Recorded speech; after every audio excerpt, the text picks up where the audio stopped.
Testing, testing. 1, 2, 3, 4. Hello, can you hear me? Awesome. All right. My name is Espinoza, and today I will be reading you Lamentation by Espinoza, based on an original idea. Interior: Connor's bedroom, day. The next day, we see Connor in bed. He checks his phone. Much to his dismay, Lucas hasn't responded to him. He puts the phone away. He makes a half-assed attempt at cleaning and tidying up his room. He checks his phone again. Nothing. Connor goes to the kitchen and grabs something to eat. He checks his phone. Nothing. Connor sits on the couch and watches TV. He tries to stay invested, but something keeps bothering him. He checks his phone several times. Eventually, Connor sits on a stool. Annoyed, he checks his lock screen for a message, but nothing comes up. He checks his past conversations. The conversations are very one-sided. Luke is giving short, blunt responses. Connor puts the phone away. His angst resurfaces. Over black. Is he avoiding you? Connor tries to calm down his nerves. Over black.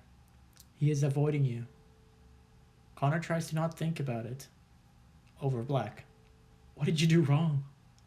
But the lonelier he felt, the more questions he had. Over black. Don't ask him anything. Keep it to yourself. As Connor speaks to himself, the room empties and a spotlight shines above him. Interior: Connor's mind, day. Will he even answer? Does he really care? Does he even like you? What isn't he telling you? In an instant, the room turns back to normal as his phone vibrates. Interior: Connor's bedroom, day. Connor's heart stops as he rushes to see who it is. Can't tonight. Sorry. Connor stares at the empty white walls as he lets that sink in. The more he stares, the more trapped he feels. He is in the spotlight again. Connor holds back any attempt at screaming or crying. Instead, his head is bombarded with thoughts. Interior: Connor's mind, day. Over black. He is avoiding you. Lucas is probably just busy. He's only staying here for a couple of days. He doesn't want you. There's just a lot going on in his life. He probably needs some time for himself. You knew this was happening. If he didn't care, he would even talk to me. Lucas is ghosting you. No. Lucas cares about me. He wouldn't do that. If there's a problem, he would have told me.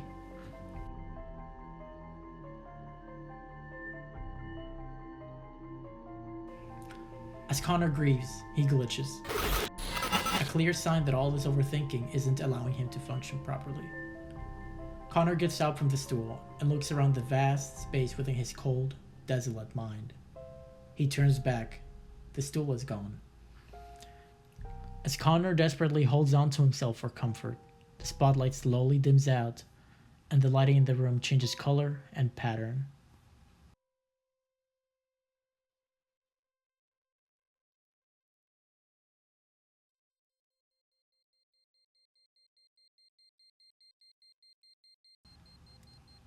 The complexity of light, color, and pattern shifts depending on how he feels.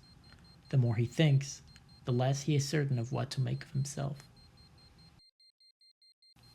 Memories of Lucas flash through Connor's mind as he tries to figure out what he really thinks of him.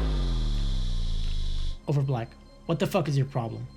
You don't tell me what's wrong with you. You just act like everything is fine. Am I a joke to you? You play with my emotions just to get a laugh out of it. I'm just your boy toy. I can't believe I trusted you. Had I known you'd do this, I wouldn't have opened up to you. I should have listened to myself. You really are an asshole. And what about you, huh? Connor turns back and sees an imaginary Lucas standing behind him. He is in his own spotlight. You're so whiny and sensitive. It's almost like talking to a girl. Oh, what's wrong with that? You're annoying and frustrating to deal with. Every time I joke around with you, you're always upset. Because it's awkward. You can't treat people like that. You think I like it when you touch me? When you make me feel like, my feelings. Man, shut the fuck up. No one gives a shit. You really are an asshole. You know? Maybe if you weren't so clingy, I'd actually like you. Lucas' spotlight turns off. He disappears. Were you too much? Maybe I relied too much on him. It was shallow. Maybe I didn't really know him. Why do I feel like this? I'm sad. I'm lonely. I feel ashamed of myself. I just feel like shit. You make me feel like shit. I can live without him. Maybe I can do better. You'll find better people. But I will have to open up again. You will be hurt again. And I'll be betrayed again. You will be alone. Why can't I rely on others? You will be alone. I don't want to be alone. You will be alone. I'm ashamed of being alone. You will be alone. I hate being alone. You will be alone. I hate being alone. You will be alone. I really hate being alone. You are alone. I don't want to be alone.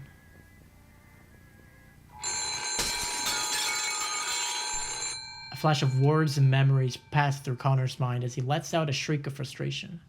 He sits back on the stool and remains still for a few seconds.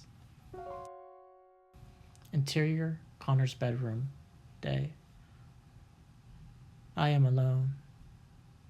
Again. The room turns back to normal as he comes to this realization. Connor's phone vibrates as he receives another message from Lucas. We can hang out tomorrow if you want.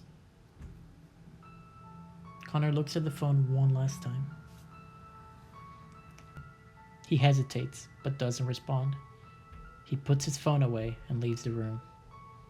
Cut to black.